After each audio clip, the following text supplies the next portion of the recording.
Grand merci à M. Famularo pour cette intervention. Et maintenant, on va passer à la période des questions. Donc, si vous avez des questions par rapport au relais culturel, ce serait le moment. Et malheureusement, il y avait une conférencière qui était supposée se présenter, Mme Asma Bouzahil, mais elle est malade, donc elle n'a pas pu aujourd'hui. Puis, elle vous passe le bonjour et elle est vraiment désolée de son absence. Donc, encore une fois, si vous avez des questions, ce serait le moment.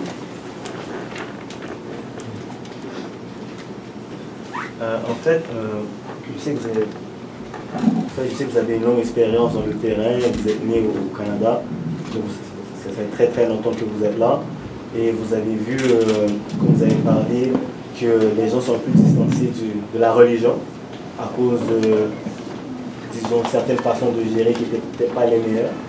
Mais avec l'immigration, vous avez parlé, l'immigration des pays, soit africains ou latino-américains qui viennent. Si on prend le cas du christianisme, les Africains beaucoup d'Africains, disons, de l'Ouest Afrique, sont très chrétiens. Je pense aux Congolais, je pense même aux latino-américains. Est-ce que cette immigration-là, est-ce qu'elle a donné un regain, de ce que vous connaissez de l'expérience, est-ce qu'elle a donné un regain spirituel aux gens qui auraient délaissé la religion à cause de malgérance au niveau, ce soit de l'Église ou quoi que ce soit? Est-ce que le fait que cette immigration qui est venue, est-ce qu'elle a donné un... Je ne sais pas si la question est claire.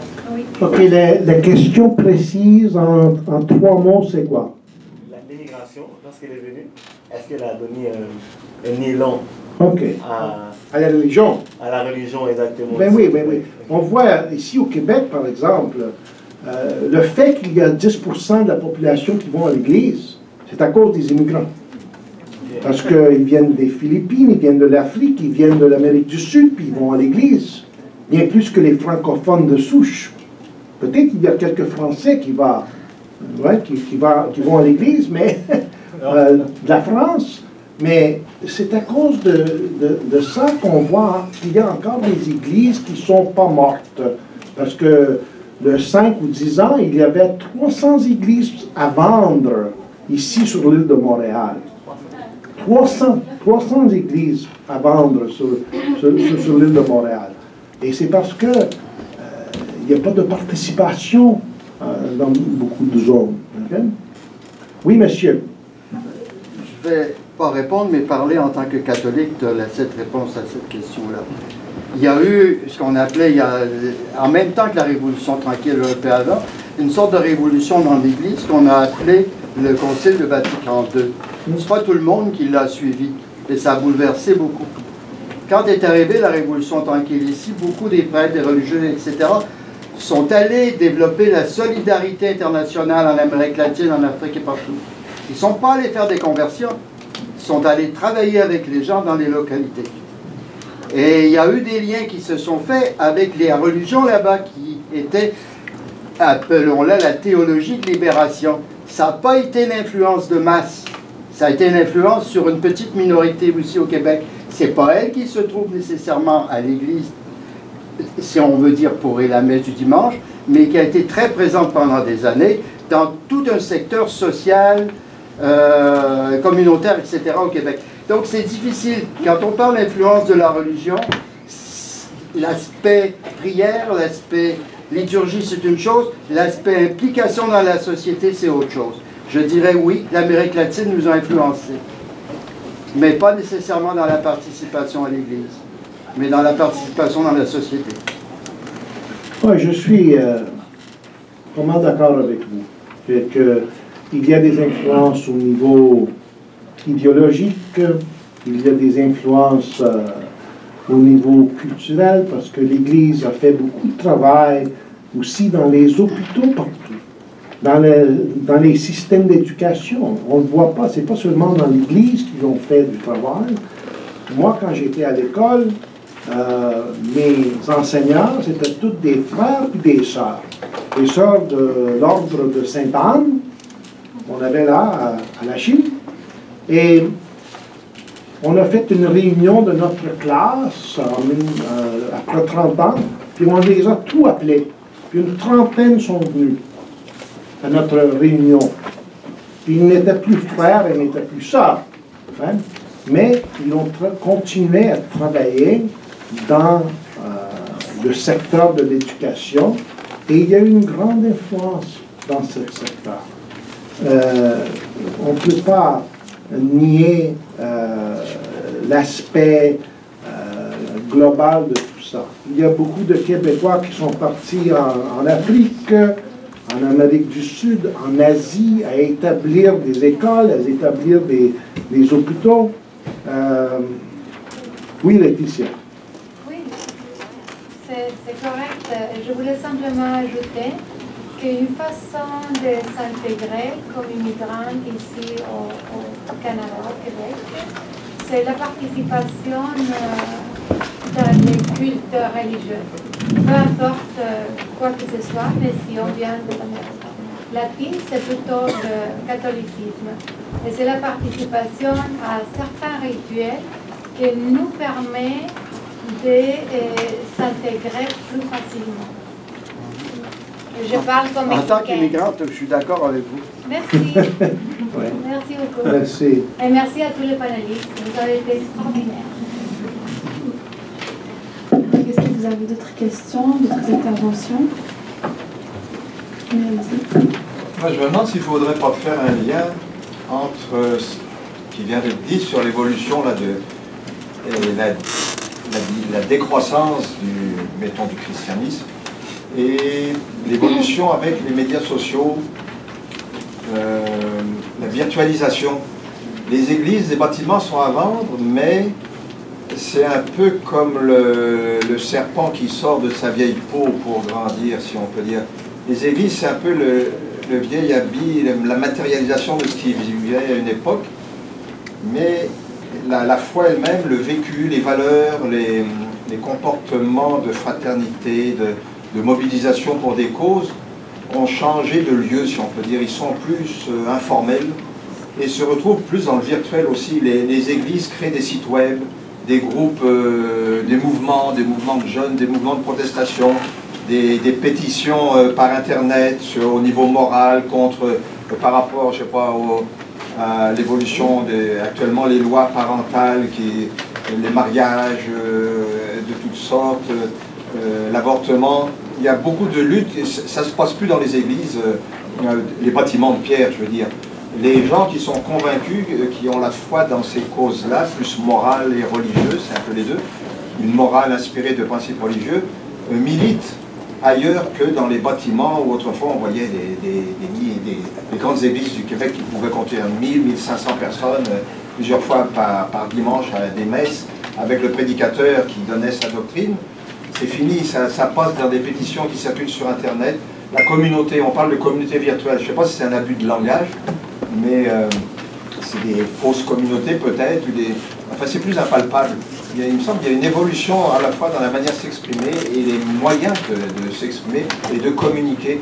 Et la religion se retrouve aussi dans ça. Tout à l'heure on en parlait au point de vue purement culturel, mais ce qui semble disparaître, on est frappé des fois qu'une fois de temps en temps, il y a une grosse manifestation. En France, ça a été visible. Il y a eu des choses là, contre des lois gouvernementales. Tout d'un coup, c'était des millions de personnes dans la rue. Puis les journaux eux-mêmes s'interrogeaient, mais d'où est-ce qu'ils sortent ces gens-là? On ne les voyait pas dans les églises, nulle part. Et puis tout d'un coup, c'est une cause morale qui les fait marcher dans la rue pour défendre quelque chose qui va à l'encontre de certaines convictions. Alors il me semble qu'on est en train de vivre une espèce de transmutation qui inclut justement toutes ces choses dont on parlait par les médias sociaux, les journaux, ou le virtuel, quoi, les communautés. Je ne sais pas si, pour les musulmans, la Oumma, la communauté, quand on parle des communautés sur Internet, ça n'a peut-être pas tout à fait le même sens, où les chrétiens envaient le bulletin, la communauté paroissiale. Oui. Bon, c'était les chrétiens locaux du lieu, mais c'est toujours l'idée de communauté malgré tout. Puis virtuellement, les jeunes, c'est ma communauté de ci, de ça, d'appartenance. Donc il y a toujours le même besoin, mais qui s'exprime autrement. Enfin, je ne sais pas si ces liens-là sont valides, mais j'ai l'impression qu'il y a ça qui se passe. Je veux demander, parce que j'ai tout parlé déjà, allez-y. Moi, je vais inviter M. Azzedine Hmissa nous répondre sur la Oumma. Je n'oserais pas parler de la Oumma devant quelqu'un d'aussi... je ne sais pas s'il est là. Il se cache. بعد تحكي لنا على الأمة. moi je ne prendrai pas le risque de parler de ça, mis à part de ce que je vois, en tout cas moi ici sur le terrain. Je ne suis pas un spécialiste des questions religieuses, je suis un spécialiste des questions d'inégalité, de racisme, et je considère que l'islamophobie n'est pas un problème religieux, c'est un problème citoyen, de la même manière que l'homophobie n'est pas un problème sexuel, c'est un problème citoyen. Et donc c'est vraiment l'égalité citoyenne qui bon, même, et on dit ça évidemment de par ma culture et de par les gens que je rencontre. J'ai la chance de rencontrer des gens absolument extraordinaires dans divers groupes religieux et beaucoup parmi les musulmans. Et ce que je peux voir, c'est que il y a beaucoup de gens qui sont très à l'aise, et j'ai pas l'impression qu'on peut remplacer le contact humain, les rencontres de Chakran de la rupture du jeûne après pendant le mois de Ramadan ensemble ici, par exemple, son centre à Bel-Agir, même le fait, et je parlerai pour moi là, et pas du tout en tant que président d'association, parce qu'on ne parle pas de religion justement, mais disons à titre personnel, le fait de prier, de méditer ensemble, c'est un sentiment très fort, et puis je vois pas comment on peut l'avoir par Facebook.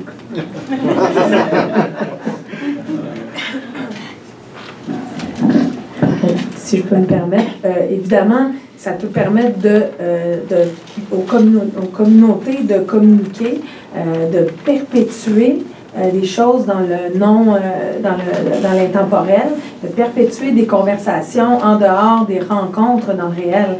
Mais bon, pour ma part, pour avoir vécu par exemple le cas de la grève, parce que c'est plus dans la militance que j'ai vécu mes communautés, dans le cas de la grève, le point central de tous les groupes, parce que c'était très diversifié, là, les groupes qui étaient impliqués dans cette grève-là, il y avait un local, vous ne le savez pas, là, mais il y avait un local où tout le monde se rencontrait, et je dirais que l'impact de ce local-là était beaucoup plus fort que bien des tactiques qui ont été utilisées sur les réseaux sociaux. C'est des vases communicants, tout ça. Ça reste un outil. Il faut faire attention pour ne pas dire « Ah, Facebook fait ceci, remplace cela ». C'est un outil qui augmente les capacités communicationnelles, simplement, mais ça ne remplace pas les rapports humains, ça ne remplace pas les communautés physiques. Évidemment, là, je veux dire, un lieu de prière physique, ça ne peut pas être remplacé par une prière virtuelle en ligne, là, jamais. De la même manière que vous n'allez pas développer une relation amoureuse uniquement avec un robot en ligne. Là. En tout cas, je vous le souhaite. Ben, peut-être que ça pourrait changer, qui sait.